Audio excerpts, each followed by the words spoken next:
Well, a stunning new report shedding light on the growing retirement crisis in America. Get this. It's a survey that was just released by the Employee Benefit Research Institute, and they've concluded that some 57% of those surveyed have less than $25,000 in savings. These are folks who are going to retire. They have less than 25 grand in the bank, while a record high of 28% have no confidence they will be able to retire at all. How did we get here? Melissa Francis is host of Money with Melissa Francis on the Fox Business Network. Chris Plant is radio host of The Chris Plant Show, and Leslie Marshall is a syndicated radio talk show host and a Fox News contributor. Gosh, you know, you think about this and how scary that must be for the would-be retirees to look at the bank account, see less than $25,000 in there. We're not talking about people who are at the end of life, you know, but they have, according to the actuaries, probably 25 or more years to live. Well, Melissa, what, they're supposed to live on $1,000 a year? I mean, what are they supposed to do?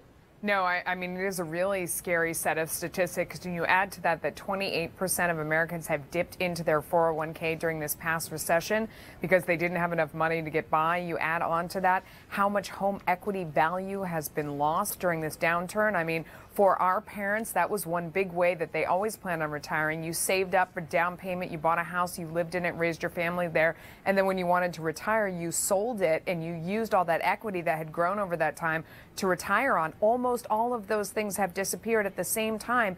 Pensions have gone away. We don't really live in a pension system any longer. So we have a real crisis coming, and we all know you can't depend on Social Security. Yeah, and you look at the numbers and you think, all right, so if these people don't have any, you know, significant money in the bank now, where are they going to get it in this job market, Chris? I mean, you know, that we've seen some rebounding, but we still have tens of millions of Americans who are unemployed or underemployed, and it's not exactly like the job spigot has been turned back on full force.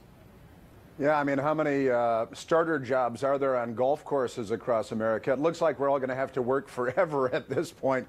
Social Security, we know, is a ruse, and you know, honestly, there are a couple of things here that are, or would be, good things. Our longevity is We're increasing. living longer.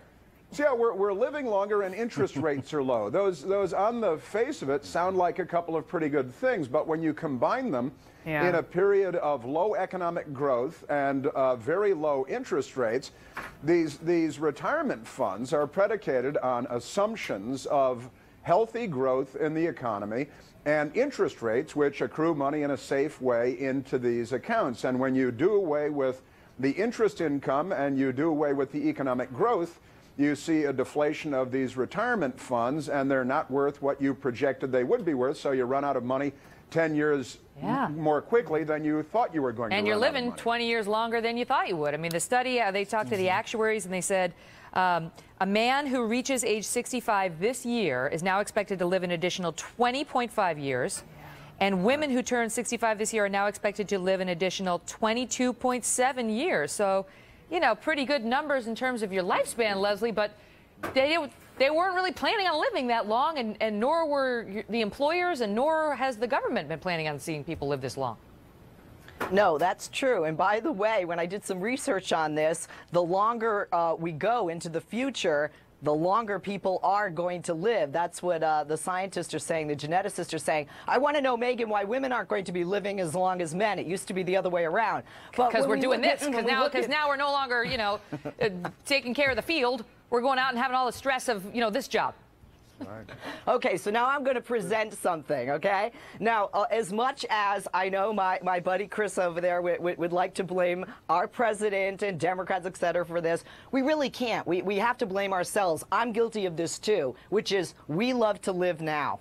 We live in the now. And many people don't plan for the future. And Melissa, I'm with all of those seniors. I'm hoping my house will be my retirement and that the market will turn around. But it might not. Yeah. But for those people much closer to retirement, and the fact that we have 10,000 more people a day entering their golden years because of the baby boomers, this was inevitable. But all of you, let's think about this. In other societies, how do they tackle this? And not just with the socialized government system. with extended families, taking care of one that's another. Absolutely and we don't do that we're anymore. moving in. But Melissa, what do you make of Leslie's point that there's been a cultural shift? We just live for the here and now. I mean, because we've been talking about this on the show, about how since the beginning of time in America, we've always believed that our children will do better than we will, and we want that. We want the children, we want to hand off a better legacy to them so they can do better than we did.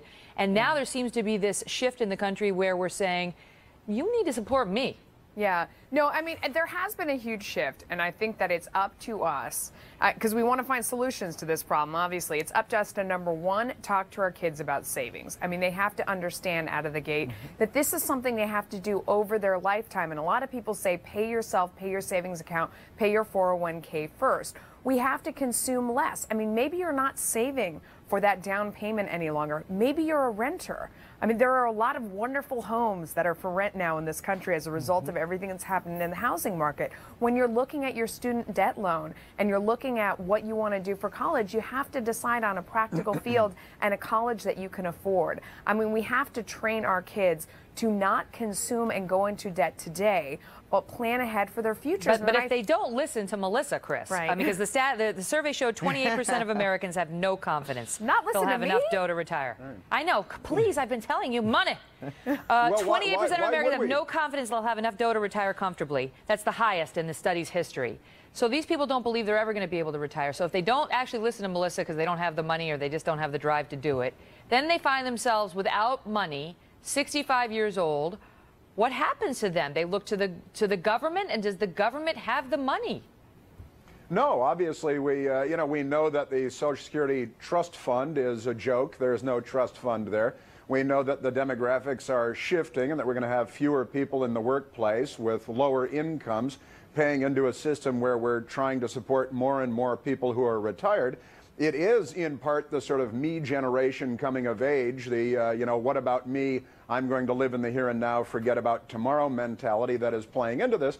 But honestly, none of this should come as a surprise. We know that life expectancy has been growing and growing. That's predictable. We know that the baby boom generation is going to reach retirement age with fewer people in the workforce to pay for it. None of this should come as a big surprise. We've seen this train coming for decades now. I know, but we'd like to put things off. Yeah, we like to, and let me ask you, Leslie, as the wife of a doctor, should people who have so little in their bank accounts just start eating a bunch of pizza and Philly cheesesteaks and say, forget those 22 years. I'd rather eat what I want and live how I want. And if it's a shorter time frame, at least I'll be able to support myself.